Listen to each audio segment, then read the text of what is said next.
Hello, everybody, and welcome back to another episode of Nerd Soup. I am Reuben, joined here today with Aaron, and we are back to review The White Lotus, Season 3.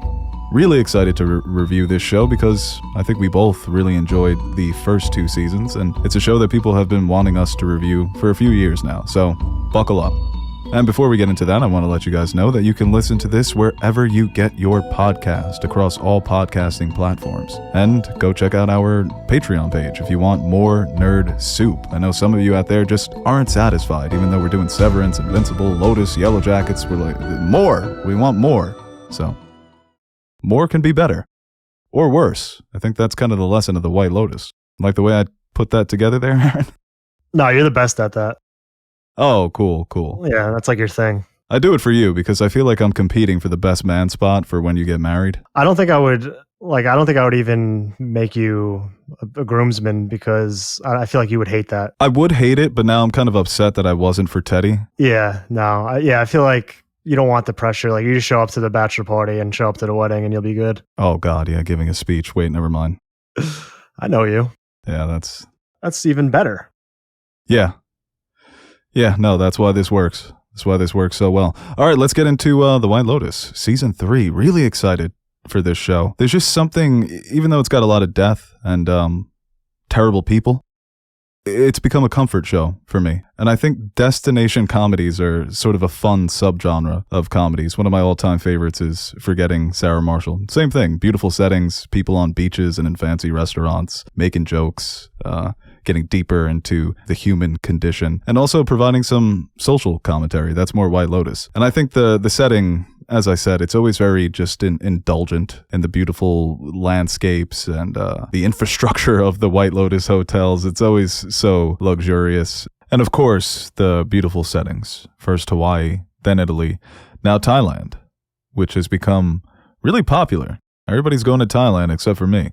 And I think this cast, the first two seasons, the casts were incredible, with Jennifer Coolidge acting as the anchor. And I was anticipating how the show would now play out without her presence. But I think so far, I really enjoy all of these characters and what they've got going on. I'll say this, the Ratliff family may be the most fucked up family we've seen so far on The White Lotus. And that's saying a lot. But even the three friends, all there, just catching up after, knowing each other for years. So you could just tell that there's some passive-aggressive tension there that's boiling up. Walton Goggins being a grump with his young girlfriend. Very awkward relationship there, but I love Walton Goggins, and he keeps getting these HBO checks. The fact that I have Goggins and Isaacs in the same show, my two beautiful boys, gun to my head, if you told me to pick, I'd be like, I'll never choose. You'll never make me choose. And Belinda, bringing back Belinda, that's fun too. But I thought it was a nice reintroduction to this world, and a calm episode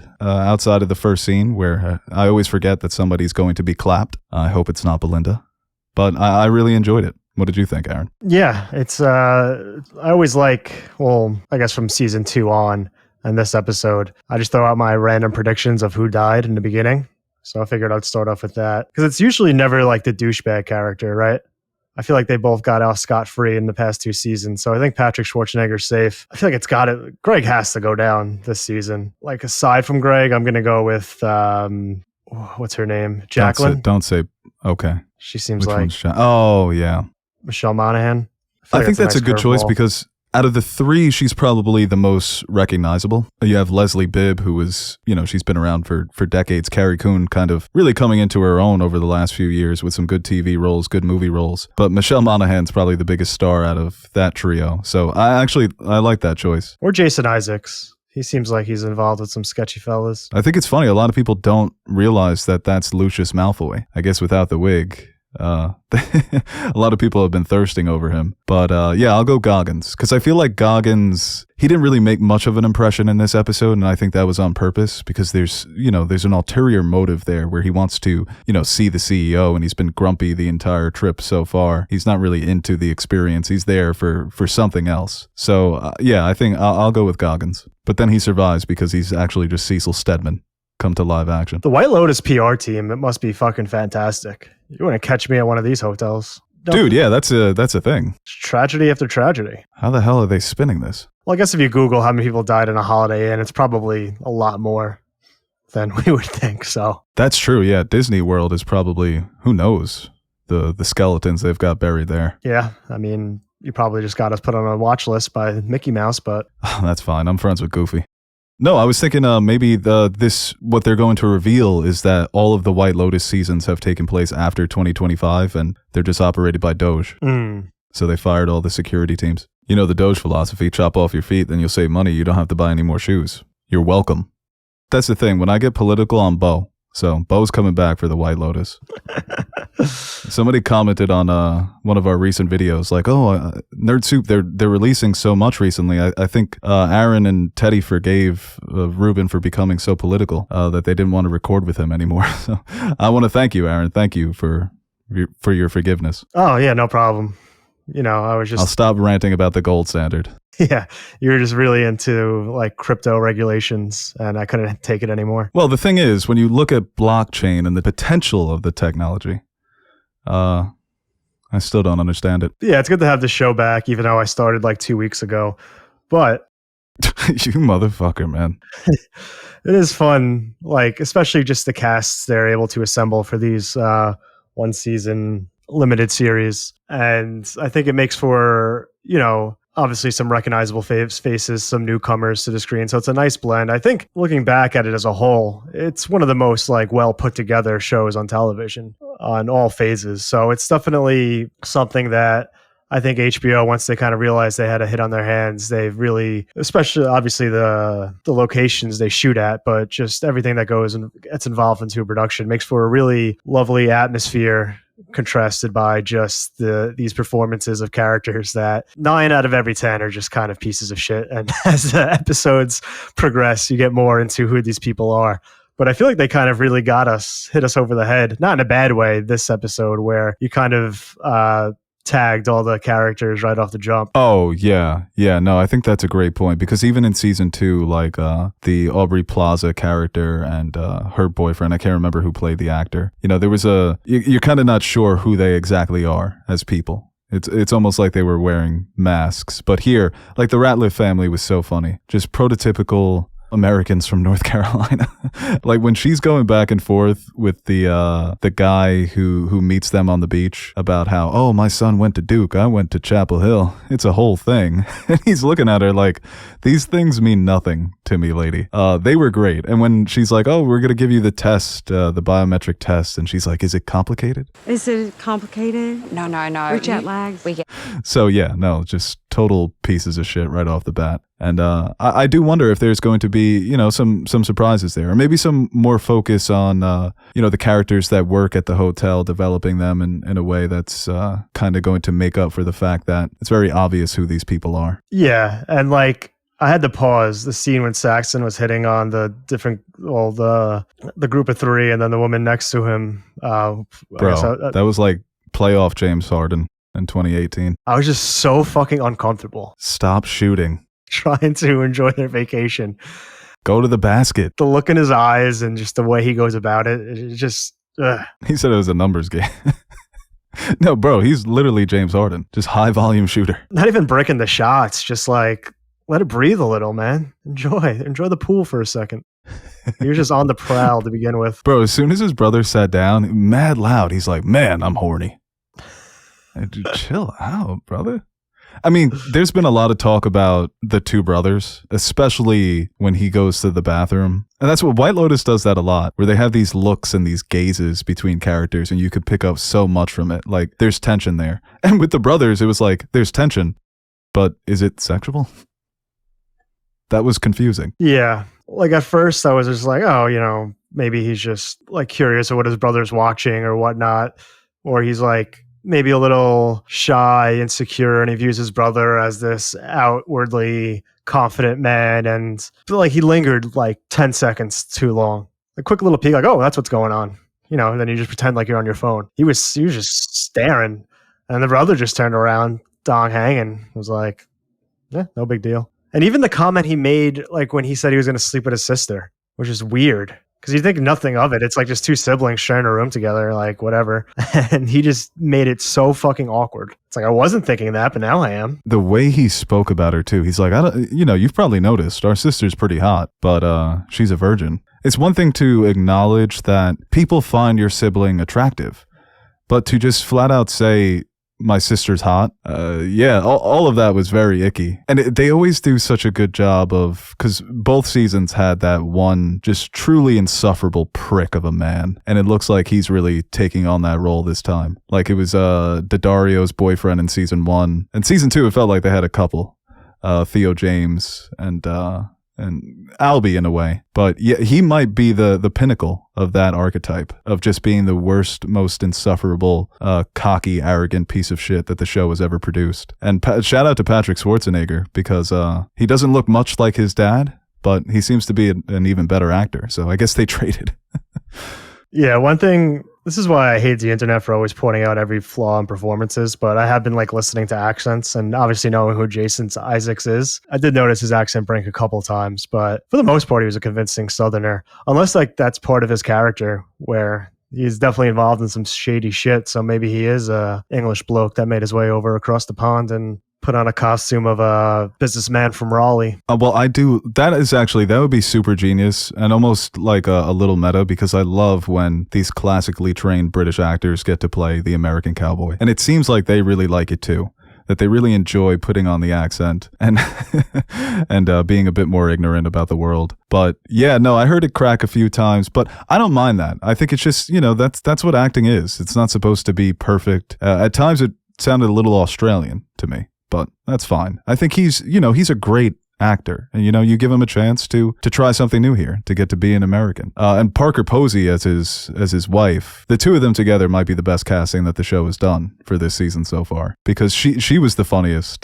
character in this first episode. Like I said, she's got a lot of the funny one-liners and just the overall vibe of the character. She's like human Xanax come to life. Nah, dude, it is such a great, because like I used to go to North Carolina a lot when I was a kid, and it's either like your stereotypical Southern, flannel shirt, trucker hat, going to the gun range, or it's the guys that Brooks Brothers hates to see walking in,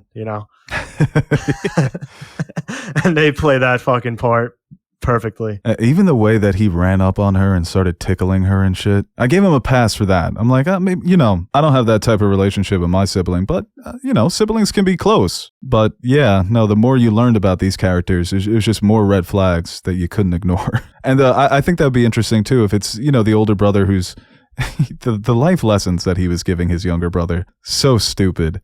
And I'm so grateful that I never had an older brother to poison my mind when I was growing up. But I wonder if there's going to be, clearly the younger brother might be gay, so he's disappointed in him and he does something really harmful. Well, like, when he was about to go into that, you could tell he was about to give him some life lessons. In my head, I'm like, he's going to say pussy, he's going to say pussy, he's going to say pussy. And he's like, number one, pussy. Okay. What do I want, I guess? Pussy? But always in these groups within the show, like, I feel like the daughter, for the most part, just seems like a normal kid. So, like, even, like, the shittier families, or, like, even, like you said, with Daddario, like, she seemed to be kind of the opposite of what her fiance or her husband at that point was. So, at least, like, it got the younger brother, besides the stare, you hope it's just something about finding himself and not wanting to actually fuck his older brother. But it seems like, let's hope so. Well, they soft launched fucking uncles in this last season, so yeah, who knows what the next step is. But she seems to be kind of on her own little wavelength with going there for her research, interested in Buddhism and other areas of religion in parts of the world. So she seems to be more separated from what the older brother and the parents seem their outlook on life is. I do wonder if she's a bit of a bait and switch, because it was like in season 1 where the main theme was colonialism and Sydney Sweeney was the typical woke millennial daughter. And I do wonder if Piper will be that same character, if the main theme of the show is romanticizing Eastern religion, Eastern philosophy, Eastern society in general, and that she seems to be someone who really appreciates and is curious about this. But like I said, it comes off as something that's a bit shallow. The ones that always try to go against the grain, I mean, even Sydney Sweeney's friend who put the plan to steal the jewelry, that backfired. Albie trying to help. Oh, what was her name? Oh my goodness. The love of my life. I get you, Albie. Yeah. No, I mean, but that backfired on him as well. So It did. But he did get the number at the end, so who's to say? That's still TBD. Oh, Lucia. Lucia. I'm sorry. I apologize. If you're watching this, I'm so sorry. She is a big fan of the soup, so she's never going to forget that. That's how she learned English. It's like anime people learn Japanese so they can watch the animes in their native language. That's what she did. She's like, these Italian subtitles are great, but I need to hear Aaron and Beau. I'm Beau again, because I feel like that'd be more impressive. Yeah. I feel like the manager, less sauce this season. Yeah, no, not a lot of sauce for the manager. Who had the most sauce was the older woman who was preparing her makeup, and she tells them to just cruise because she's not ready yet. And even the look that was shared between the health mentor. She's played by Lalisa Manabal, who's a big K-pop star. The glance that was shared between her and Goggins' character. I'm like, man, what is going to happen to this young woman? I wonder what trials and tribulations they're going to put this poor woman through, and as well as the one of the security members who seems to have a friendship with her, where he's protective over her. But no, the manager is first 2 seasons, lots of sauce there. I feel like the dynamic between Kate, Lori, and Jacqueline, the 3 friends, I thought that was very interesting.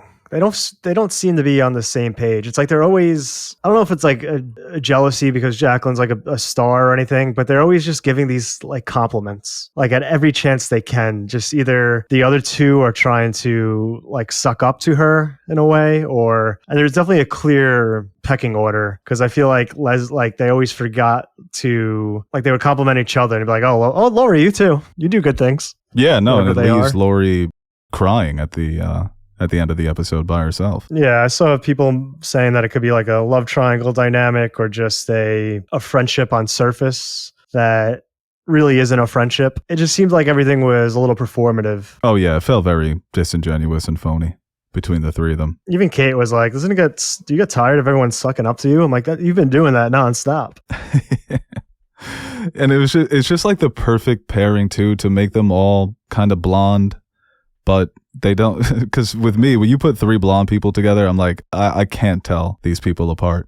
But I feel like they all feel very distinct in their personalities so far. No, I think that's the show did a lot of that in this first episode, where it's breadcrumbs of tension between characters, potential relationships, and scandalous affairs. Yeah, well, I felt bad for Chelsea when she's drinking wine and Walton Goggins is like, oh, she wants you to taste it. Like, just a clear class divide. But like, even, I feel like I've been in that situation many times where like the first time you try something that is typically of either fine dining or high end, and you just don't know the rules of engagement, and you just feel like a fucking loser. You're supposed to savor it, Chelsea. She's like, can I get a straw? If I go to a fancy restaurant and they'll like say something like, oh, would you like this prepared this way or something? And I have no idea what they're fucking talking about. I was like, yes, please. That sounds lovely. Yeah, and some ketchup on the side, if you don't mind.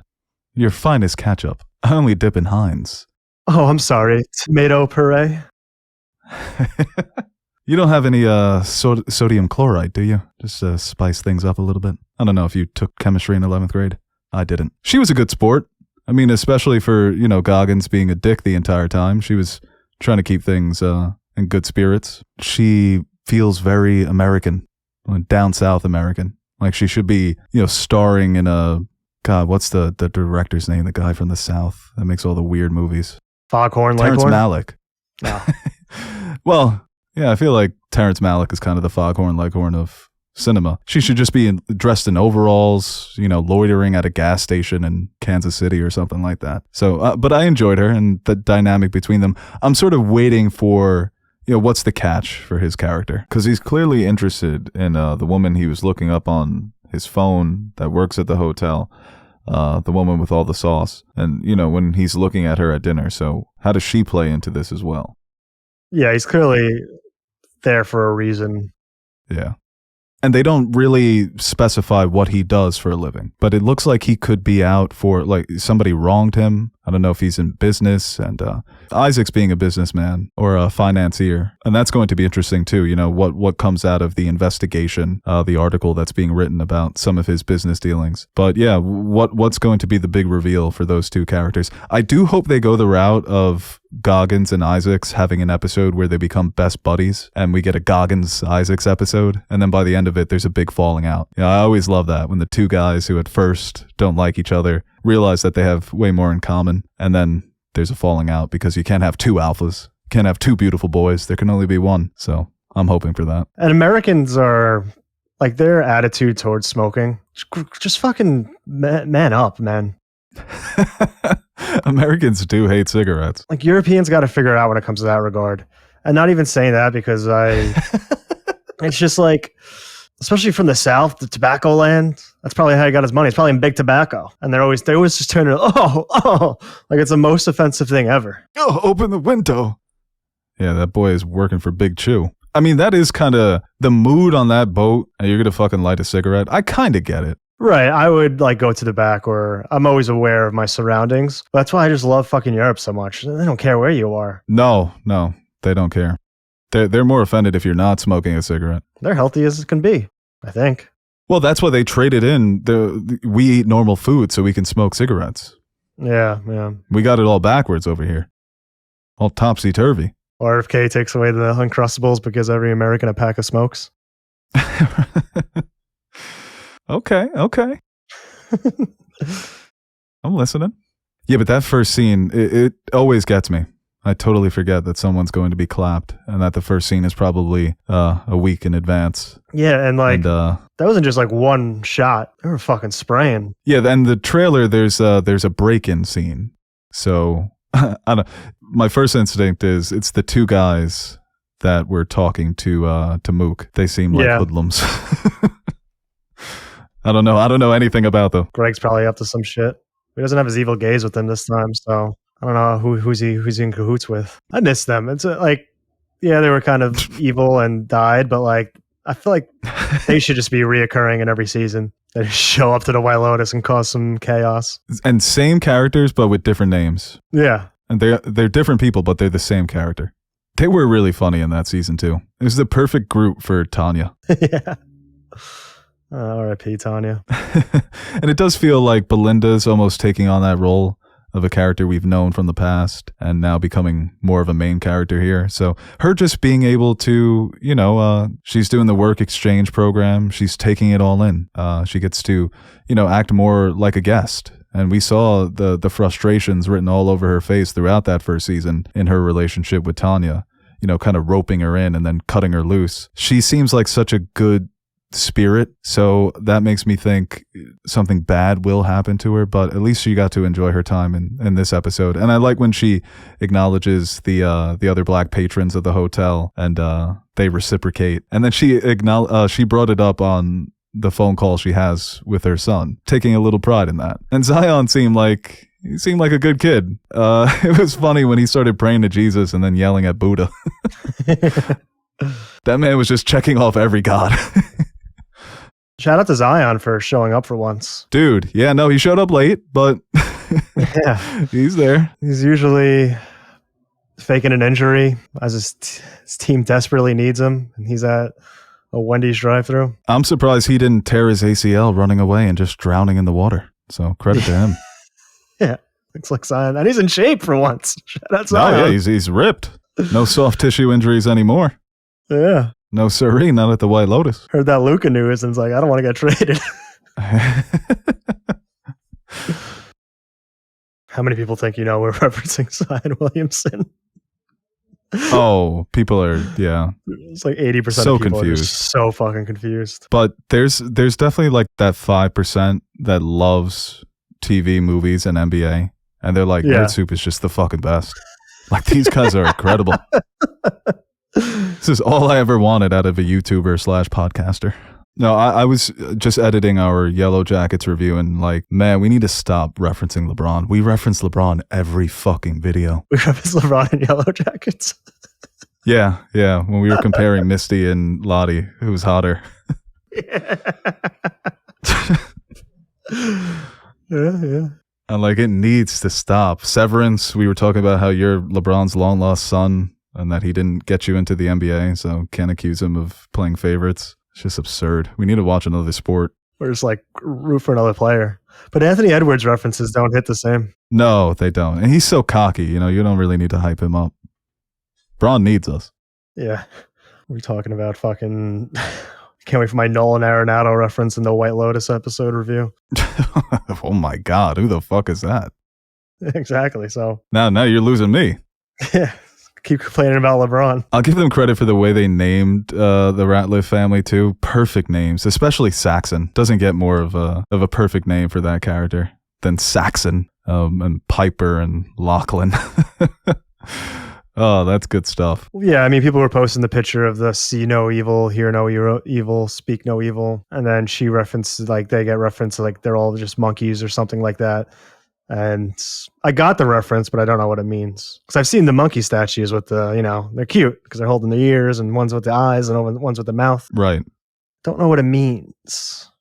I'm more of a monkey see, monkey do kind of guy. That's simple. Yeah, I'm more 12 monkeys jumping on the bed. Mm-hmm. A lot of lessons because one by one, all the monkeys die. Brutally. Yeah, no, it's dark. That monkey was so cute in that opening shot. Just the overall vibes. Like I said, the show is so indulgent when it comes to that, and it's beautiful. It makes me want to go on vacation. And people, when the settings are beautiful, people are always like, they really put you in the setting. But this show really does, because these motherfuckers go to these incredible places and never leave the hotel. That was so frustrating about season 2.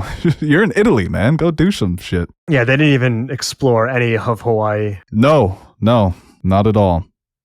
And that's how Americans go on vacation. This is a Teddy vacation. We don't actually have Wi-Fi in the villas. What? No Wi-Fi? Motherfucker ain't doing shit.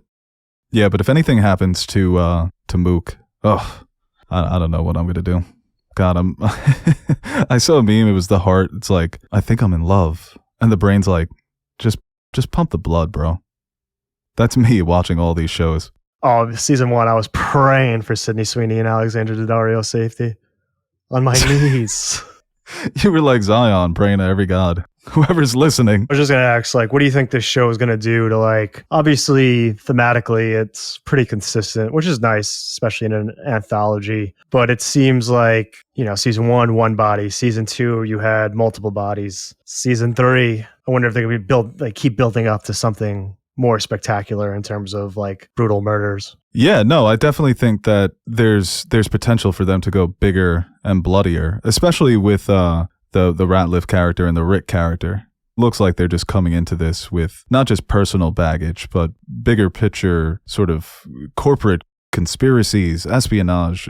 Maybe, I don't know, Rick, like I said, they don't tell us anything about Rick. Mysterious man, so maybe he's a government spook. Who knows? And it seems like the main theme of this season is identity and ego death, where they have that one where she's listening to the passage about how we create these identities and then we lock ourselves in them. So the deconstruction of self. But then how are they also going to tie that into the fact that every season ends with death? So not just metaphorical death, but literal death. And maybe reincarnation, they are in Thailand. Yeah. And they always do a little misdirection. I feel like at the end of every first episode, they have like the stalker shot that zooms out of the window and it makes it look like somebody's watching. But so far, none of all those people have been safe. Yeah. And it very much felt like not just the first episode of a season, but the first episode of White Lotus. A nice table setter. And with Greg in the picture as well, as we've known, we know what Greg is willing to do. So things are definitely going to get messy. All right, I think we can probably end it there. All right. Are you gonna do like a little outro or like just end it right there?